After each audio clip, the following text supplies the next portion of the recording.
Salam Bapak Ibu dan Saudaraku yang dikasihi Tuhan Yesus Kristus, puji Tuhan. Hari ini kita diberikan kesempatan kembali oleh Tuhan untuk mendengarkan taburan firman Tuhan. Firman Tuhan terambil dari Markus ke-8 ayat yang ke-25 demikian.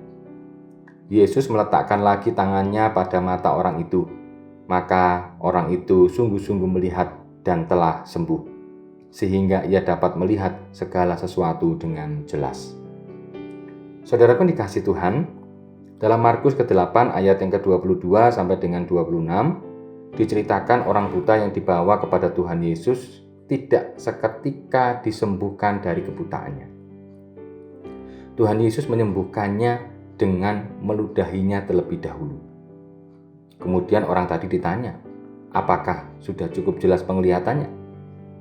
Setelah orang tadi menjawab bahwa penglihatannya belum cukup jelas, Tuhan Yesus kemudian menumpangkan tangan ke mata orang tersebut. Dengan cara itulah orang yang buta tadi bisa sembuh. Kenapa Tuhan Yesus tidak bersegera menyembuhkan orang tadi? Banyak perkiraan yang bisa menjadi jawab atas apa yang dikehendaki oleh Tuhan, karena sebenarnya Dia bisa segera menyembuhkan orang tadi. Kondisi ini baik untuk menjadi pengingat bagi kita.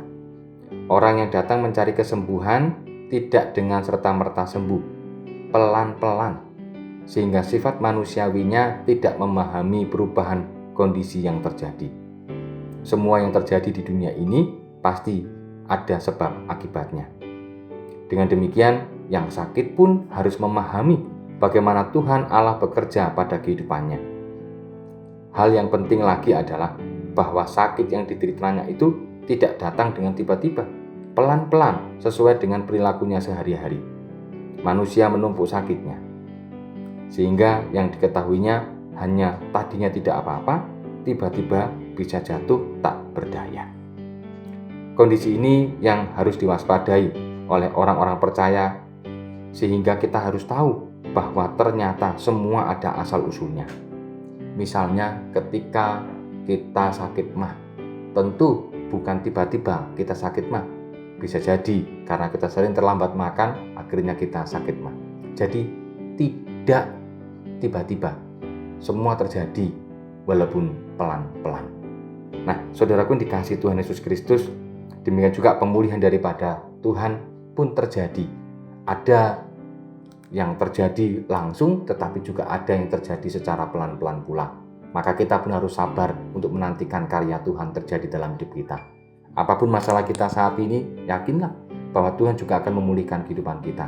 Mungkin kita merasakan kok belum dijawab oleh Tuhan doa kita. Tetapi sebenarnya Tuhan sedang merancang menjawab doa kita melalui hal-hal yang pelan-pelan.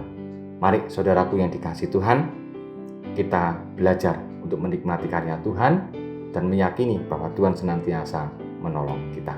Kiranya Tuhan menyertai dan memberkati kita. Amin. Mari kita berdoa.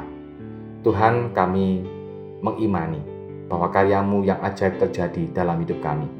Kami percaya bahwa Tuhan juga menyertai setiap keluh kesah kami. Engkau mendengar apa yang kami rindukan. Walaupun mungkin tidak langsung tiba-tiba, tetapi Tuhan telah menyiapkan segala hal untuk kami bersama-sama menikmati karya Tuhan di dalam kehidupan ini. Terima kasih Tuhan, di dalam nama Kristus kami berdoa. Amin.